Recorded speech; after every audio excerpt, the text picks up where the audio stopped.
Hello बच्चों, ये प्रश्न को देखते हैं। अवकल समीकरण cos x गुणा में dy बटा dx plus y sin x बराबर में 1 का समाकलन गुणांक क्या होगा। और यहाँ पे 4 विकल्प दे रखे हैं। चारों विकल्पों में जो सही विकल्प होने वाला है उसका चयन करना है। प्रश्न को हल करने से पहले यहाँ पे इसके मुख्य अवधारणा के बारे में चर्चा कर लेते हैं।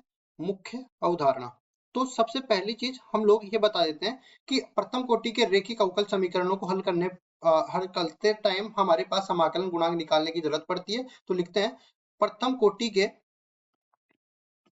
रैखिक अवकल समीकरणों का हल। अवकल समीकरणों समीकरणों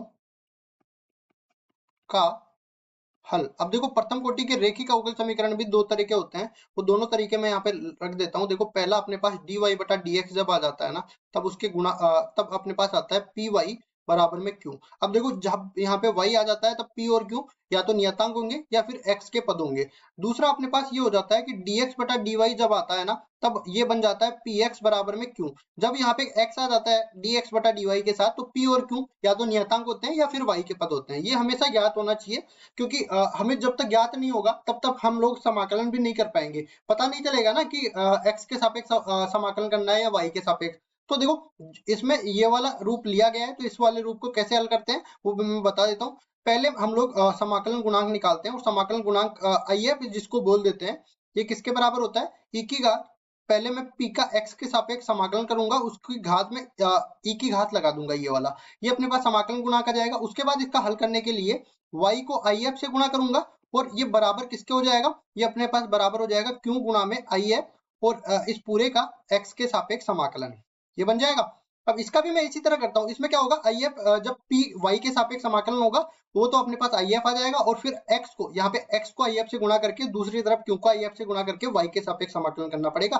तो देखो, इसको हल कर लेते हैं। पहले मैं इस पूरे अवकल समीकरण को लिख के लाता हूँ। cos x गुणा में dy बटा dx, फिर अपने पास क्या हो जाएगा, प्लस y गुणा में sin x, प्लस y गुणा में sin x, और बराबर में 1 है। अब देखो, ध्यान से देखिए, हमें प्रथम कोटि के रैखिक अवकल समीकरण में dy बटा dx का गुणांक चाहिए 1। तो cos x से पूरे समीकरण को भाग दे देता हूँ, तो ये क्या बनेगा, dy बटा dx प्लस में यहाँ पे देखो sin x में cos x का भाग देंगे तो ये बन जाएगा tan x, और गुणा में ये y बन जाएगा, ठीक है। और फिर अपने पास बराबर में 1 बटा में cos x, जो कि sec x के बराबर आ जाएगा, sec x।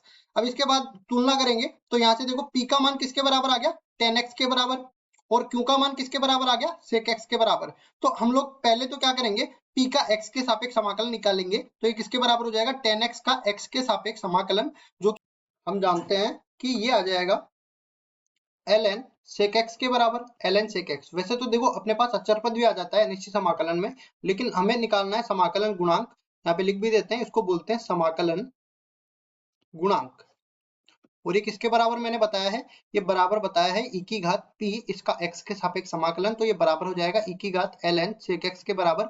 अब लोग का एक गुणधर्म पढ़ लेते हैं, जब भी अपने पास एक की घात log a आधार पे x आ जाए तो पूरा x के बराबर हो जाएगा। लेकिन याद रहे कि ये दोनों आधार आपस में बराबर होने चाहिए। इसमें भी देखो, ये आधार यहाँ पे भी e है और यहाँ पे भी e है, तो ये पूरा अपने पास sec x के बराबर आ जाएगा, मतलब कि समाकलन गुणांक का मान sec x के बराबर आ जाएगा। देख लेते हैं कौन से विकल्प में है, सी विकल्प में, तो सी विकल्प बिल्कुल सही उत्तर हो जाएगा। आशा करता हूँ ये सवाल आपको समझ में आया होगा। धन्यवाद।